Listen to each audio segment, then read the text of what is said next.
Hello guys, my name is Anna and I'm a Ukrainian. I have decided I will vlog daily from my country Ukraine and the start of this awful war with Russia. And in my daily videos, I try to update you on the important news. I'm always glad to answer your questions and to clarify some facts from our history, from our culture. And I do feel that one of the very important events from our modern history needs additional explanations, as I get many questions about Maidan, also known as the Revolution of Dignity, that started at the end of the 2013 and resulted in our victory, but a very bloody victory in 2014. So perhaps to make it more understandable, I will start with the context and with the short description of President Yanukovych, who was elected in 2010 and was a totally pro-Russian person, totally controlled by Putin. And a very vivid example is his people in the government who were often citizens of Russia. For example, during his regime, we had the Minister of Defense, the head of the SBU, and the head of the police ministry. They were all Russian citizens. It's very difficult to imagine something like that is possible, but that was Ukrainian reality.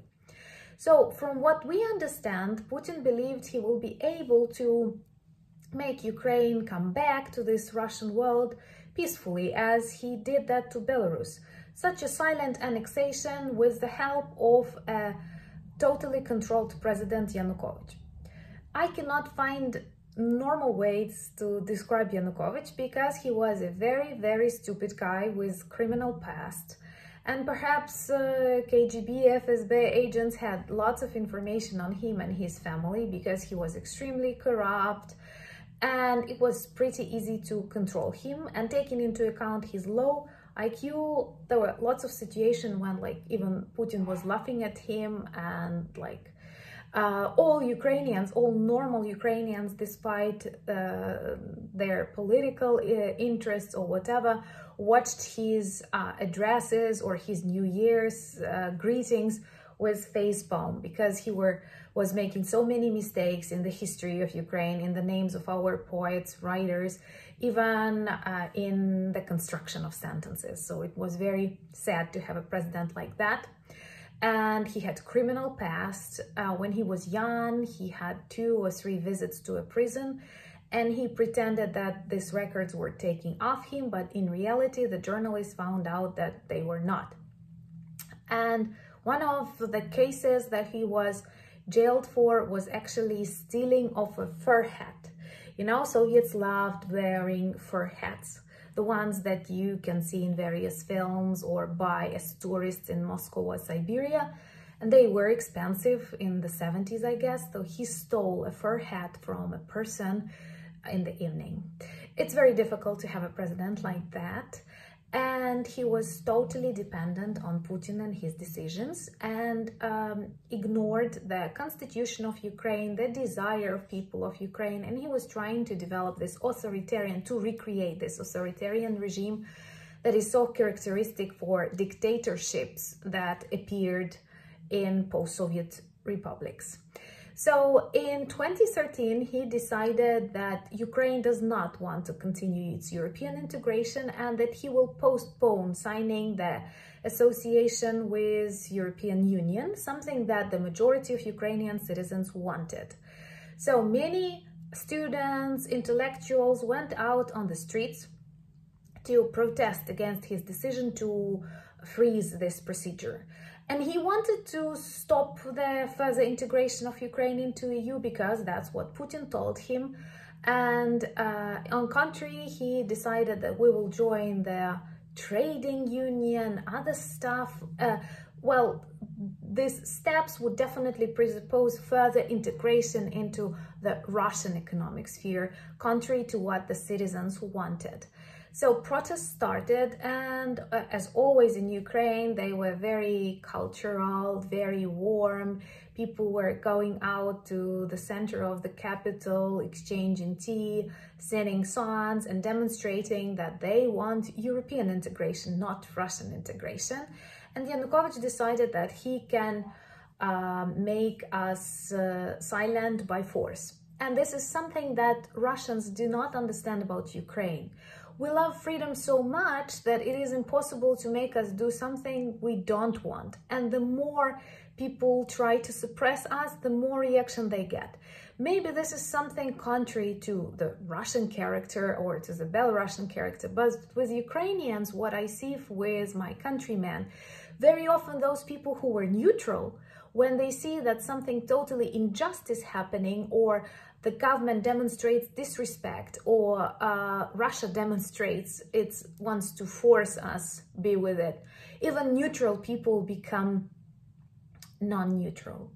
So this is what happened, and the more Yanukovych was trying to stop the protest, to apply some weapons, to throw water, gas on people, the more reaction he received. And the more people showed up on the Maidan, and many Maidans appeared in other cities of Ukraine, which was also important. And I know that in many countries where Ukrainian diaspora is active, there were also demonstrations in the support of European integration. But Yanukovych was not listening to people, he was listening to Putin, and he continued pushing and pressing. And the very first bad thing happened when the peaceful demonstration of Ukrainian students was beaten. And then millions of people went out on the streets because we don't like it when special police like Berkut hits children, hits students. And what I often hear today from Russians, those Russians who protest that they are beaten by police, that they are taken to autozaks, these are special police cars where they push people and take them away, something that happened in Belarus too. In Ukraine, we do not watch what happens to these people. We start saving these people, and people want to stop the police. People can push these autozaks and free those who were captured. So the more police was following the rules of Yanukovych, the more people were trying to protect those who demonstrate, and the numbers on Maidans grew. And then perhaps a very wrong thing happened that led to a total change in the attitudes of the Ukrainian deputies who were united against Yanukovych then, because they were starting various special services like Berkut, controlled by Yanukovych, started shooting in people. And you know that more than 100 of them were killed, unarmed people who were protecting themselves with wooden shields. And they died in the center of a democratic capital because they wanted to be to live in a civilized world. And at that moment, it was no more about, not just about European integration, but about freedom and about Yanukovych leaving his position as a president, because such things cannot be forgiven.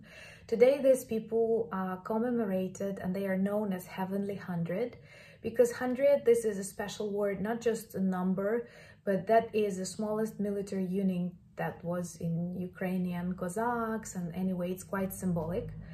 And there are memorials to these people, because the majority of these people, all of these people, were beautiful, brave, young men, women, elder people, but these were all Ukrainians who cared about the future.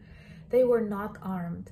They were protesting to demonstrate that they don't want to be a part of Russia. They don't like corruption of Yanukovych. They don't see this turn different to what Ukrainians expected from their government.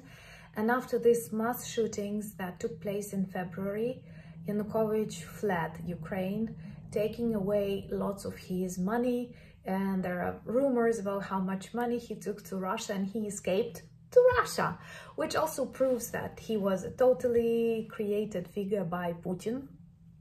And once again, Putin made a mistake when he believed that you can push Ukrainians into something. And after that, we wanted to start rebuilding our country, like to start to get new elections, to fix our Euro integration course in our constitution. And Putin used this moment and annexed Crimea and started his movements in Donbass by sending his military, but just without Russian emblems on their uniform. And there were Russian tanks on the territory of Donbass. It goes without saying. And when international journalists ask the questions, wow, you say these are just people, you say this is civil war, but where did they get tanks? Putin said, you can buy one in a military shop, which once again proves that he was totally careless about the way it looks in the eyes of the modern international law, or whatever he was doing, whatever he wanted. And it seems to me he even planned during this war, when they wanted this blitzkrieg, they planned to return Yanukovych as our president, and a plane with him was flying from Russia to Belarus because they believe they can take Kyiv in 3 days and then return Yanukovych back as a legitimate president of Ukraine. But of course it is total nonsense, and it demonstrates not only the strength of Ukrainian people and our desire to be free and our feeling that we are Europeans and we share lots of values with the community of the EU, but it was also about the stupidity and stubbornness of Russian government and Putin, who believe that it is so easy to manipulate us. They totally disrespect the world. They disrespect Ukrainians, they disrespect Germans, they disrespect Americans. They believe they can make the world live, do what they want, but reality proves just the contrary. And I'm very proud of my people. I'm very proud of other nations that stand for their dreams, that stand for their plans, and protests are very important, especially when they are democratic, civilized, and they don't cause any problems. I remember my first visit to Paris, for example, and I was surprised at how many different strikes they have in different locations, because this is the way you can build a dialogue with your government. And for example, President Zelensky, before the start of the war, there were lots of demonstrations, and he has this habit. When he has a controversial question, they throw this question into media and watch the reaction. And what is good, if they see that the reaction is bad, they say, well, maybe we won't do that. And this is something that will never happen in Russia. I don't see it in the near future, because when we look at the protests of the people, even one person with a quote from Bible or with words "no to war" will be taken to the prison.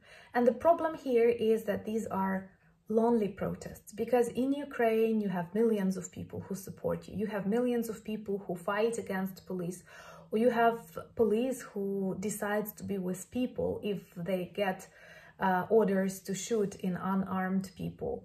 So anyway, it is extremely important for us to be brave, and when you have a neighbor like Russia, you have to be super brave.